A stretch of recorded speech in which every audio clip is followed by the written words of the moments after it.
They buried someone on the moon. I have two siblings, a brother, which I will be calling Dude for this video, because that's literally what he says to his friends all day, and a sister, that I'll call BC, stands for Bisexual Chaos. Please don't ask questions. Story number 1. The intro was a story actually. I was at my mom's room, next to her mirror for some reason, and BC was there too, and I remember literally nothing else other than her saying, yes, they did bury someone on the moon. So I might have been asking her about it, but I don't know why. And then I told her about that years later. Hey, remember that one time you told me they buried someone on the moon? What the hell are you talking about? He just denied it. He didn't even go like, oh haha, I don't remember that. He just completely denied it.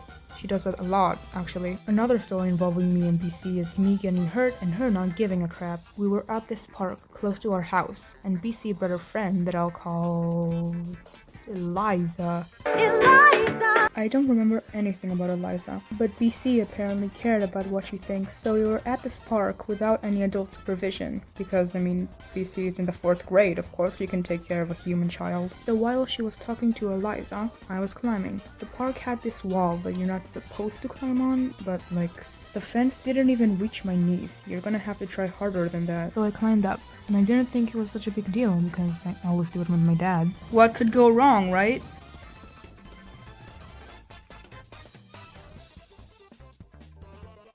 Yeah, so I fell. And I wasn't that high up, but I was really small back then, and I hit the ground really hard. I also remember seeing black for some reason. I didn't pass out or anything, I just saw black, so that's weird. But when I finally came to my 7-year-old senses and started bawling my eyes out because my knee was bleeding and my hand hurt and there was dirt in my hair, BC didn't do anything. She just looked over at me and kept talking to Eliza. I don't remember what happened after that, but I don't think my parents wanted BC to take me to the park anymore. Okay dude, you're up. I don't have a lot of good stories with this kid, because we're the definition of sibling rivalry. And if I were to ask him for some stories he remembers, he'd just go like, only to eventually say he doesn't remember anything. We fight a lot, mainly because he's a spoiled little brat. Okay, I get it, he's the youngest. But I shit you not when I tell you my parents are willing to spend $200 on a Lego set, only for him to scream like a newborn baby when the pieces don't connect, and proceed to do absolutely nothing with it once it's finished. I don't think actual Lego builders do anything with their projects. I think they just kind of marvel at them. But dude is not a Lego builder. He's a 9-year-old with the scream of a siren. Okay, fine. Here's an actual story. BC is also in this one, but it's mostly about Dude. He was really small in this story. I don't think he could even walk yet. BC brought her friend to our house. I'll call her Veronica. I didn't really have many friends back then, so I just annoyed BC and her friends until they let me join. So Veronica wanted to play tag inside our house. We lived in a pretty small house, so it wasn't that of a good idea, but who are we to argue with the guest? BC was it. So Veronica and I started running to my mom's room, and Dude was apparently crawling behind us, like the stupid baby that he was. So once BC tagged one of us and we all ran out of the room. Y'all remember this mirror, right? So this is basically what happened.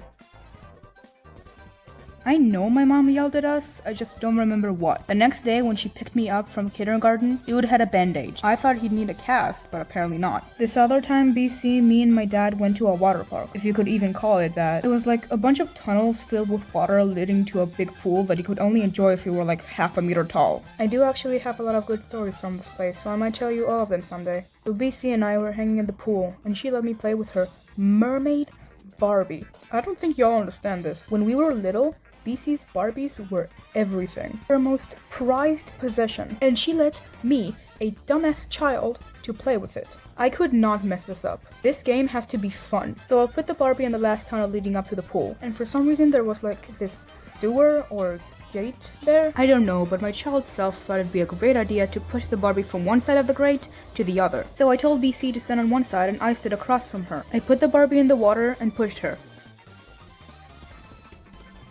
Yeah, she got stuck. BC and I tried to get her out for 15 whole minutes. We tried to push it with a stick, with the water, with our hands. Probably should have been the first option, but no. He was completely stuck. After all that, my dad called us and we had to leave. BC started yelling that her Barbie is stuck and she can't get it out, but dad says we had to go. So we just kind of left it there. I still wonder if a little girl found it and we just made her day by accident. Or maybe it was just thrown away. Looking at it now, I completely understand why BC wouldn't let me touch her toys anymore, but back then, I was furious.